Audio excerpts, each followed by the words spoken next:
Hello everyone. As you can see, I took a loss today after my win yesterday.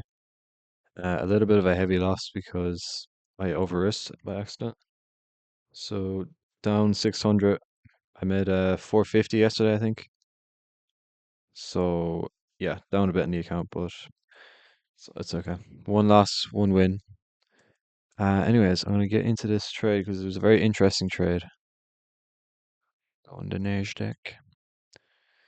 So coming into the market, we're very bullish.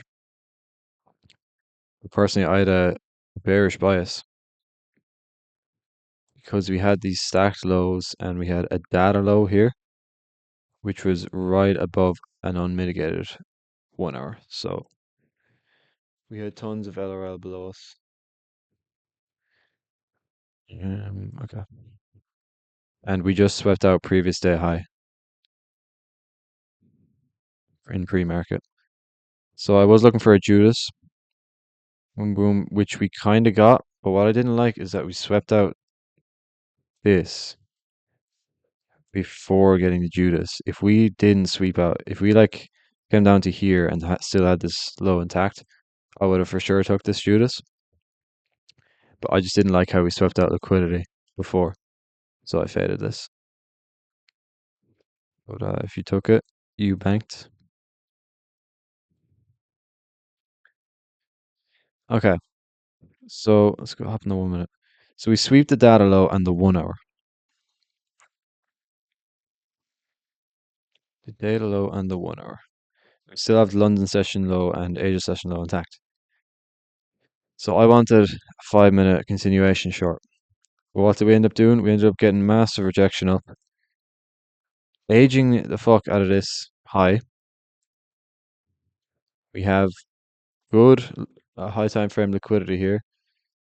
This this was a major sell side pool, buy side pool, and this high here. So we edge this by 2 points, and then what's above it?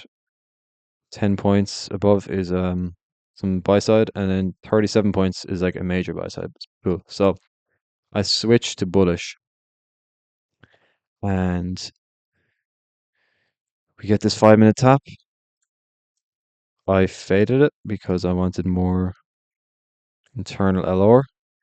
So we sweep this again, and we get a relatively slow inverse, but then we get another sweep, and this was actually 10 o'clock, which made me even more confident in this trade. Boom, we sweep 10 o'clock, so we have a really protected low, in my opinion.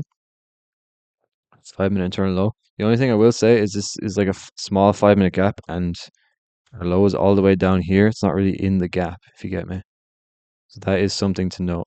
But the internal structure looked really nice here, I think. LR built up, and we get that sweep and then good displacement candle with a strong close and a CISD. So I entered here, going for 1 to 1.4. Actually, no, I was going for this high here, 1 to 1.13, and we actually looked very good at the start.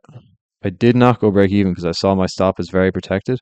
In hindsight, um, maybe I should have went break even because we still had London low, Asia low, you know. So maybe I should have went break even at this high. But I was just confident on these getting hit, so I didn't go break even, and I lost.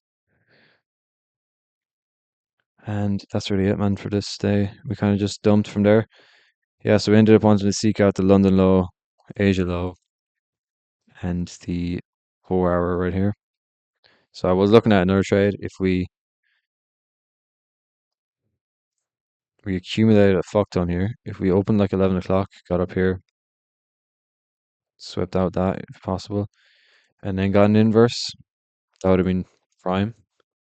But we ended up chopping and then just not even manipulating, just distributing, which was pretty annoying. And I got off here because it was really choppy, no 1 minute value gaps or anything. Mm. And that's up to date now. So honestly, man, not a bad loss. We are pretty much break even on the account, like a little bit below because I overtraded by accident, but pretty much break even.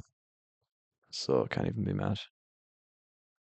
Um, yeah, it's just a little bit annoying that we're down 170. Yeah, it's a bit annoying, but anyways, guys, we go again next week. That was a Friday. One win, one loss. Yeah, I'm gonna journal this now and take note of it. My my goat Aidonomics. I started using his strat like to the T. Um, probably like a few weeks ago. I really like it. Low frequency, high win rate trades. So you're waiting for the internal LRL. That's why I faded this initial loss. I saw some people taking this loss. I faded that because I want the internal LRL and the external LRL. So faded that, waited for the resweep. So I thought this trade was much better, which maybe could have been a break even trade. I don't know. I had confidence in it. But and also he says when we have stacked session highs slash lows, like Asia low and London low, stacked like this, even with more LRL in between it, he says they almost always get hit. So maybe I should have definitely faded that. If we have perfectly stacked Asia, London lows, just something to know. But thanks guys for watching, and I'll see you in the next one. See you next week.